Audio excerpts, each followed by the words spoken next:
I have a question for you. Do people who try to recover from the effects of early trauma actually get any better? There's no reliable or consistent data about this, so we have to use our eyes and ears and our own experience.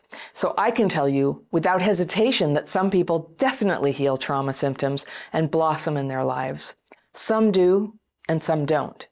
And when you look at the outward behaviors that characterize those who heal and those who don't, one big thing that jumps out is the people who can't move forward. They're miserable, they're not making progress. It's that they're very focused on what happened to them. And it's as if they can't process it. They're talking about kind of the same story again and again, and it goes on and on. It doesn't resolve or move forward. Now, I know it's radical to suggest to traumatized people that they consider talking less about trauma. Now, there is definitely at certain points a need to talk about it. I know that. But for me, the helpfulness of talking ended. Talking about my trauma was no longer helpful long before I got clear that if I continued to talk about trauma, it would just keep taking me back into trauma. Now, I'm not telling you to never talk about trauma. Telling someone what happened is important. It's usually an essential step to healing. But talking and talking and talking about my past in therapists' offices back when I used to do that was not only not helpful, it was putting me in a worse state when I left than when I had walked in an hour before. And a lot of you have told me the same thing happened to you. Whatever you might have gained from therapy, it just couldn't even happen, even though you were so willing and you were trying to do it right, because you'd go into such a stressed state inside that you couldn't really process what was discussed or make any plans to do something or make your life better. And a lot of people describe the feeling that rises up when you talk about trauma, like they use words like drowning, getting lit on fire, or getting buried in a vortex sucking you down.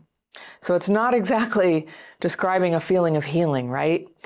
In my case, when I realized that everything I'd ever done for healing wasn't working for me, I was terrified because at the time I didn't know any alternatives to talking to a therapist. And that's just what you were supposed to do. And then I learned a way to process what had happened to me in a way that was totally different. Nobody told me to stop talking about my trauma. It was more like once I stumbled on my new way to process my emotions and memories, I just didn't feel the need to talk about it much. It was processed. And when I did talk about it, I could immediately feel how it, would start just like triggering my emotional state, bringing up that old stress response, kind of like pulling out all the drawers in a dresser and throwing them around the room. That's what would happen to my mind as a result of, being asked to tell what happened. So I let myself not talk about it much. And very quickly, I started moving forward in my life. And I found it easier to hang out with people socially, big deal there. And I started having more confidence to do things and try things. Like I went to a dance party, which I never would have done before. I applied to grad school. I got in, I went. That kind of thing. So things started changing quickly, and I'll explain to you in a minute, like what we now know about triggered states, how they connect to speaking about trauma, and why I suggest to people who feel stuck in their trauma symptoms that they may want to take a break from talking so much about trauma. It's weird when you do that. You have to find something else to think about, something else to make a conversation about, like it used to be the big thing. I had to stop trying to get other people to understand. And memories would pop into my mind, but I would catch it and didn't express them verbally, and was kind of surprised, like how much you don't need to do that, how much people can't really participate in your memories anyway. So it can be a bit alienating. And I had to stop making it the way that I connected with other people, where I would just meet a new friend and I'd be like, oh, here's my trauma, what's yours? So I tried this kind of just like bringing it down several notches short term, and I found out I just liked it better. I felt a lot better. I was surprised. I really didn't need to talk about stuff that much.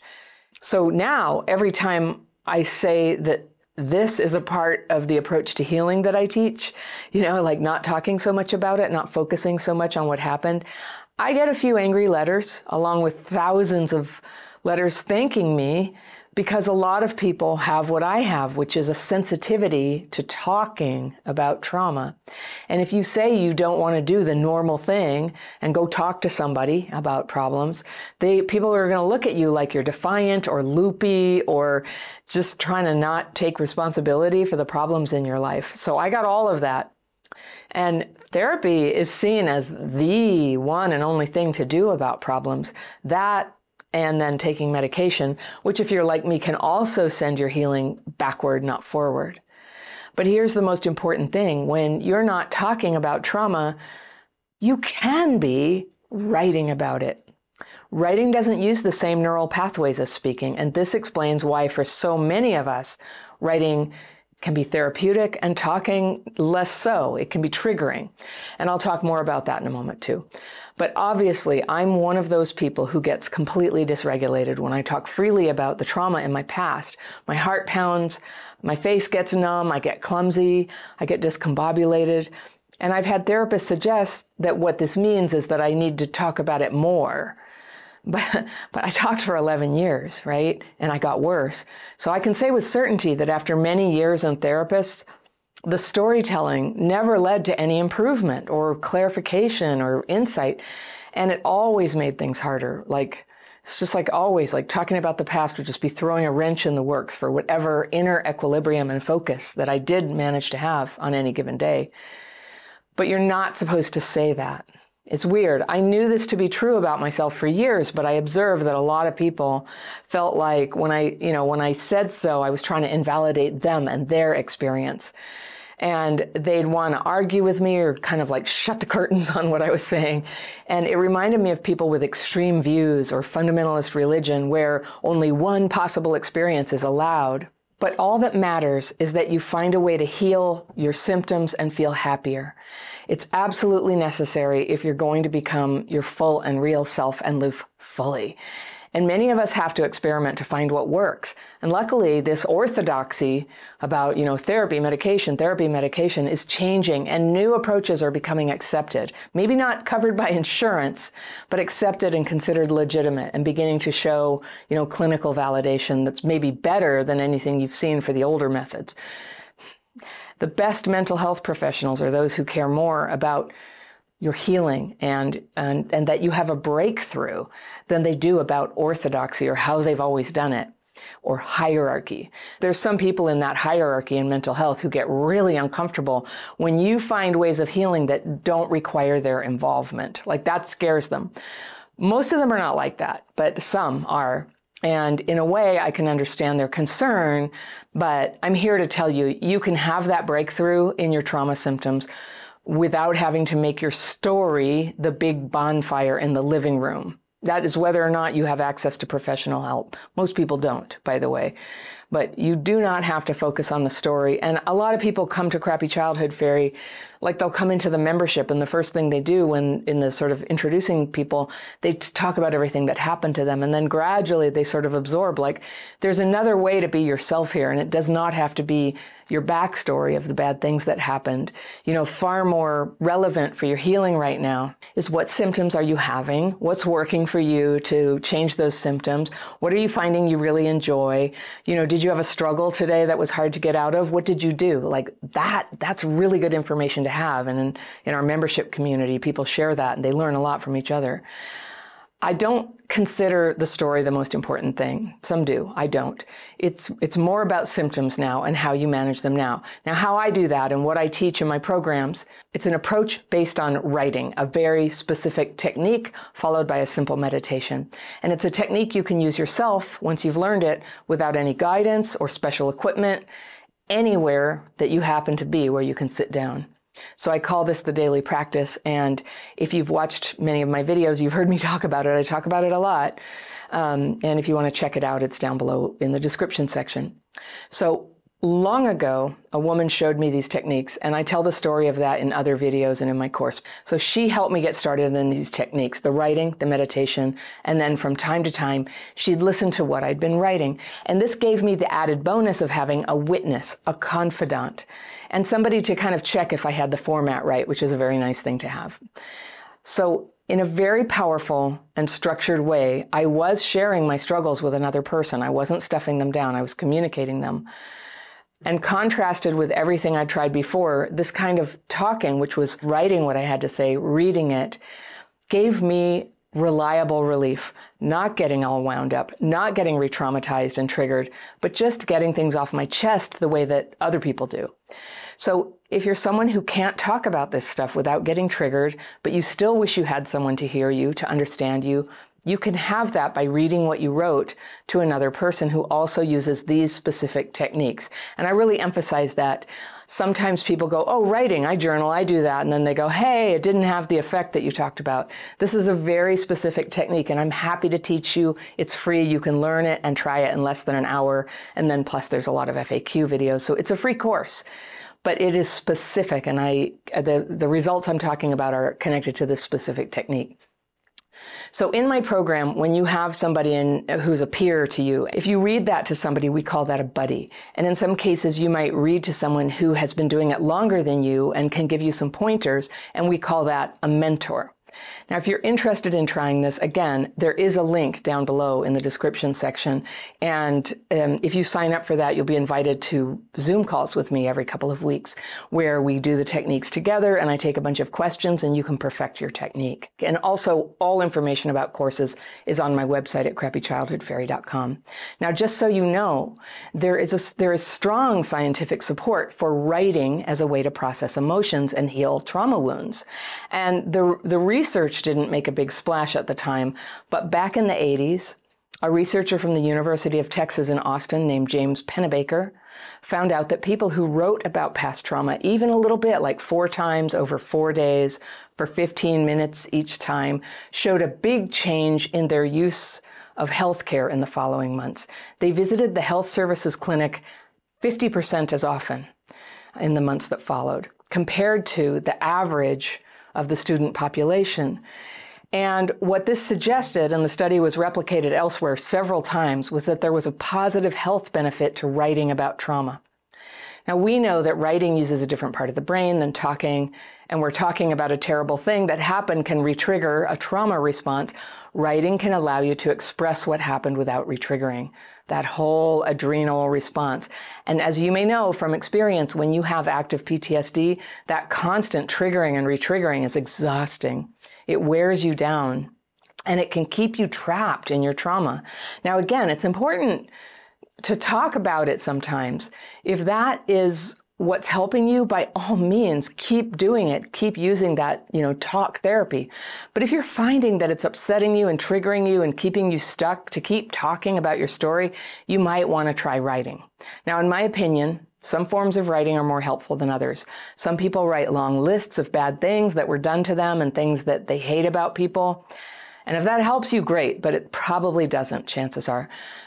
For me, it may not be re-triggering per se, but it's a form of ranting. And for a lot of people, including me, ranting just tends to get me more and more angry. It doesn't actually release anger, it increases anger. The technique I teach has a lighter touch than that. You get to write it down, but it's all oriented toward releasing it. Now, you might be afraid that releasing your fears and resentments would leave you defenseless. But actually the opposite is true. Fear of immediate danger is healthy and not the same thing as fears I'm suggesting you try writing. I'm talking about the hamster wheel fears and resentments ruminating and whirling around your head and keeping you agitated and sleepless and angry and anxious and pulling away from your life. This kind of fear and this kind of resentment don't keep you safe in any way. It more often clouds your judgment, in fact, so that when you need to protect yourself or set a boundary or act courageously, you get bogged down in confusion and doubt. So that can be cleared up so that you're more clear, you're more aware of what's going on around you, you're less distracted by anxious thoughts, and you're more able to pounce or fight or say hello or even decide not to say anything. That can be the most powerful action sometimes too, right? Just nothing. In terms of your relationships with other people, having this healthy, self-contained way to process your negative feelings can make a huge difference. For one thing, you're no longer leaking all over the other person with your emotions, either the prickly anger or the anxiousness that comes off like neediness. Now, you can learn to interact with other people without leading with the story of what happened to you, because this is common with a lot of traumatized people, to be so identified with the trauma that it's the second or third thing that you tell people about yourself. This is alienating to them, actually, or it is to healthy people. Now, leading with your trauma is one reason you might have found your life populated with a lot of other traumatized people, or worse, people who are really unavailable and screwed up. When you have a healthy way to process the past and to be here now, that's when it can happen. You get to enjoy it more, and instead of a victim or a survivor, you get to be you, defined by who you are and not what other people did to you. Now, I know with me, I sometimes got hesitant to stop identifying with past trauma because feeling damaged, it was like my safe place, where I had protection against anyone expecting very much of me. Like, don't look at me. I had a rough childhood. I can't be expected to help out right now. I think that, when I really reflected on it, that's what was going on with me. And I found friends who were on board with that because they were doing it too. And as I grew, the changes in me felt uncomfortable for them. So they were still kind of like holding themselves unaccountable, standing back a little bit from full participation. I was going in. They started to feel like, I don't know, like I was a traitor or something. And I think it made them feel judged, actually, even though that's not what I was doing. Well, okay, maybe sometimes. There comes a time when it doesn't feel good to try to make everyone see you as a damaged person who they have to make an exception for. And I grew to feel that I wanted to be seen as a good-hearted and capable person and trustworthy. And soon, that is how I was seen. And it feels better to be true to yourself more than to your story. Self versus story. And to be able to turn your attention outward to the world, to the people, and the adventures that lie ahead of you. So I still have my bad moments, of course, and bad things happen sometimes. And sometimes I still end up talking beyond the point of usefulness about whatever I'm annoyed about or worried about. But that never really works for me. I mean, it's nice to try, but it doesn't do it. So I just keep going with my daily practice. And if you want to try it, you can click on the course and access it right here, and I will see you very soon.